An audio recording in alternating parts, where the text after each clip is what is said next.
Hello, my amazing peoples. Welcome to Secret of Self Shaman.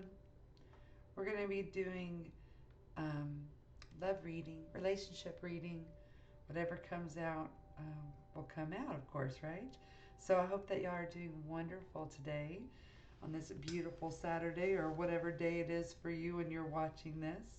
So let's get into this beautiful reading, shall we? So let's put some of these cards to the side. Somebody's growing. Someone is trying to be mastering this beautiful thing called the relationship, this connection that we all love. So we're going to get the overall reading first, overall energy first. Okay? Let's do it. Good gosh. And yeah, everybody's trying to get situated. Everybody's trying to get situated and get comfortable. Okay, that's what I'm feeling right off the bat. Trying to make sure that everything is looking good, being presentable. So I wonder what this means. Okay, I know that there's some really hidden gems going on in your love life, in your relationships, the connection to unity. So what is our overall energy? Okay, there we go. Yep. So a lot of y'all. Oh, so tomorrow there's going to be a very big cleared path for you about love. You are going to be stopping and resting, excuse me, the physical mind about relationships. It's like you're paving this way. Like, you know how, like, when a road is got potholes and stuff from, excessive use, and then someone comes along, it's ordered that we have, we kind of smooth out that service so you can start again. You can now have a clearer path. That's what's happening. Okay, that's the energy. And look what comes out. We have this communication in relationships. So it looks like someone's going to be, excuse me, trying to communicate with you. Um, Someone's trying to open up some type of communication. We will read these here toward the end, so hopefully y'all can kind of see that. So some of y'all about almost 10 years ago. Okay, so 10 years ago in June. I don't know if you can go back that far and remember. We're having the same issue, okay, with communication when it comes to your relationships. Whatever that was very prominent then, it was a shift, a pretty big one. Like, you started a relationship, and the way that you communicated the yearning for that relationship, or how you were trying to communicate to yourself on how the relationship was conducted. Okay, so what this reminds me of is when we go into a relationship, it doesn't matter what kind of relationship it is. Um, it is always a beginning of some sort. And when you start interacting with that energy, that other person, you formulate a foundation for the communication. And then once we kind of get into this relationship, especially if it's longevity, we naturally gravitate, our brain wires to that same communication.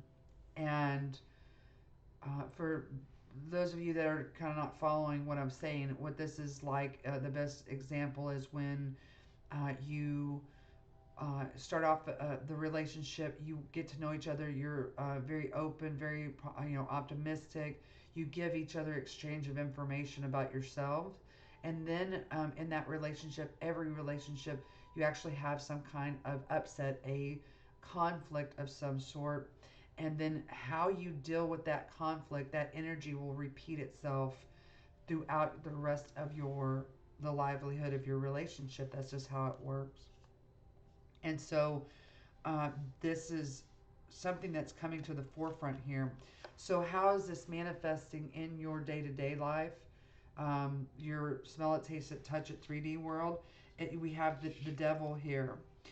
Samuel, seduction and downfall, communicates with the dead, teaches the occult and magic. Okay?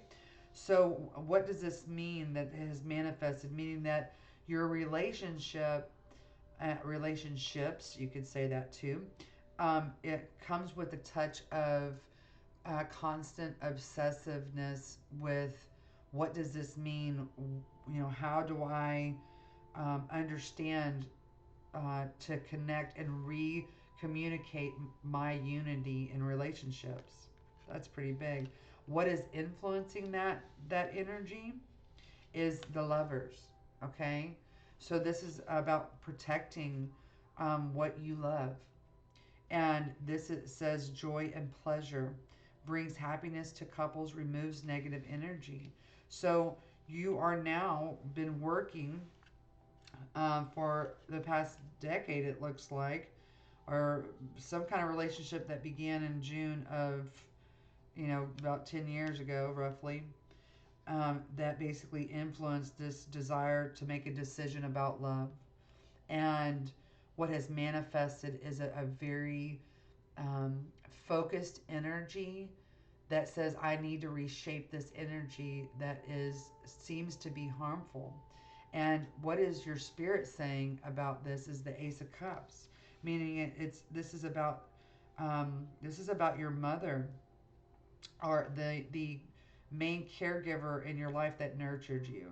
Okay, and your spirit is saying it's time to look at what you've been protecting all this time. Wow, we need one more card because now I want to see how it is that you are thinking in your mind. So this is going to be your psychological piece. So how do you see what's going on, what's been manifested in your life, and basically the new found way to be able to bring this new love that you're wanting in. So what this reading is saying is that you are right now you're trying to shift, or you've been doing a lot of work to shift how you see you unifying with your partner.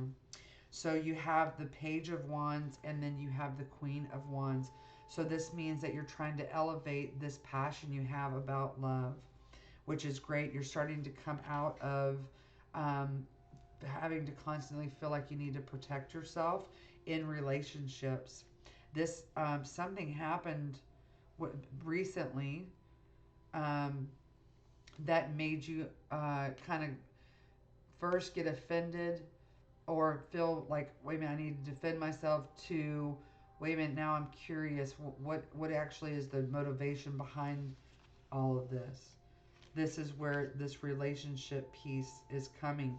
You're starting to communicate not only to yourself but to the other people around you that this is my system, this is what I'm wanting to show you that I have, and what I'm going to offer without that shame and guilt. Wow!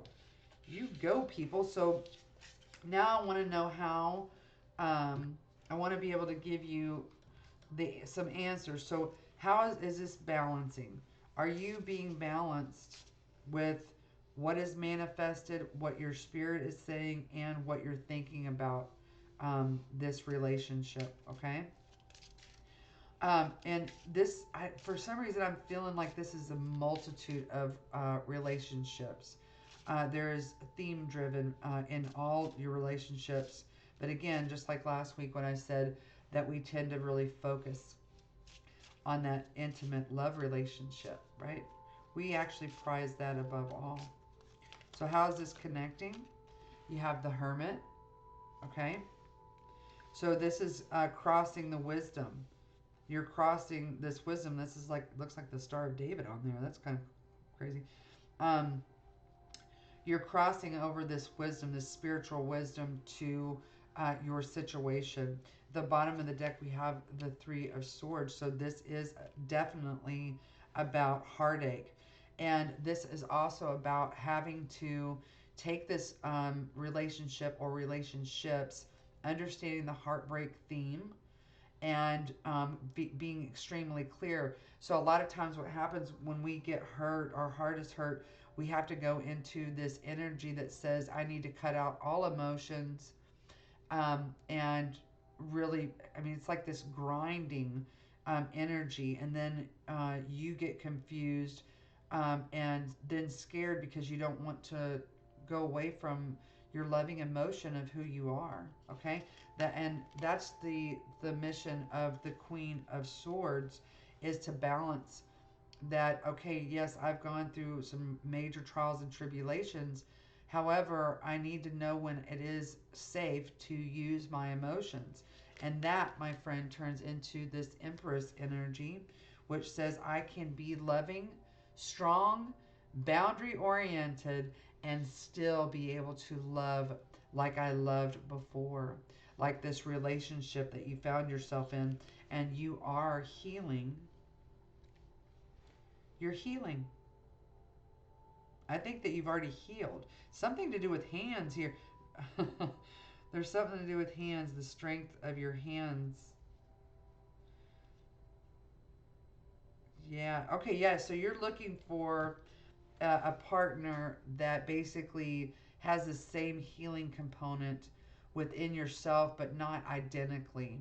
So what does that mean? So that means that you might be a healer, like a metaphysical healer, and you're wanting a partner to come in to understand the metaphysical healing aspects, but you're not wanting someone that's identical to, you're wanting some challenges here, some not lay down and basically come in with the yes ma'am syndrome, but you're wanting this balance. So you're wanting someone to, this is about respect. Okay. Yeah, so you're wanting someone to respect kind of how you and who you are in the original state of love that you want to proceed. So, what is it that you need to hear right now? So, what do we have so far? We have that you've been on a journey, right? That you've split yourself in two, basically, and you've analyzed both the shadow and the light aspects of yourself, and now you're trying to integrate them so they don't outweigh each other. Did y'all understand that? If this is something that y'all understand, please let me know. Now, so what do you need to know right now? A mother's love is never forgotten. Okay, so that can indicate that this is about a mother and child bond. This also can mean that you're understanding that the that the anger that your mother or father possessed actually was carried down to you, and now you are trying to reshape that energy into more constructiveness, or maybe you already have. However, you are understanding your anger when it comes to this. Like, yeah, as I said, that it says educate yourself, and then there's a line and a question mark. Okay, so what do you need to educate yourself on about your nurturing, this nurturing part of who you are? What was passed down energetically to you generationally? The scars that won't heal. So maybe this is looking into your actual family history dynamic that says what is a repeated theme.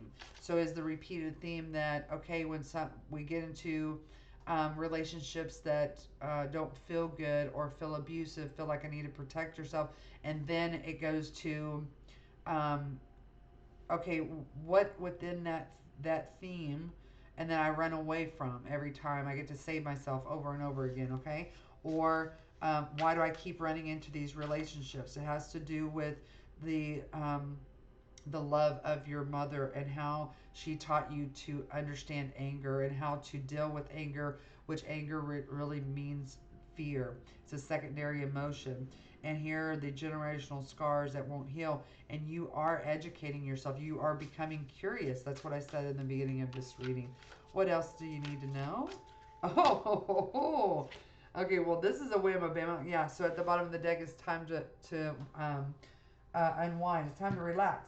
Okay, and then there's one more that wants to come out. Go to a place where no one else knows. That's within. Go within. This is spiritual within. Okay. So It says, F the twin flame journey. Family issues rise above self discovery. That's what this is saying. You need to discover specifically anger for you. Okay? Specifically anger is coming out. Okay? Is there anything else? Okay, no. Now we're going to get some advice some affirmations. I love these cards. Be mindful that these cards are, it's called Spiritual AF. Okay, so they're very raw. So prepare yourself, and they're very funny. So you have the universe is your sugar daddy. Freaking love that. I love that. And then we have you gonna cry about it or boss up. Pro tip: do both. Not giving an F is better than revenge. Okay. So it says revenge sucks. Just watch a superhero movie and look at the villains. Those guys suck. Revenge is whack and petty and gives you wrinkles. You know what's hot? Being the bigger person and letting uh, go. Hair flip that S-I-T S-H-I-T. Flip that, honey, and move the F on. Okay. Then you're gonna cry or boss up about it and do both. It says you can do both. The real ballers feel their feelings and do what they know is right at the same time. You still the boss, even if you're crying boss. You're a crying boss, okay? So those are your messages, and I hope that this helped you. I would really be interested to see how this helped you or resonated with you guys. I love you, baby. I hope that y'all have a beautiful and wonderful day. Bye, baby.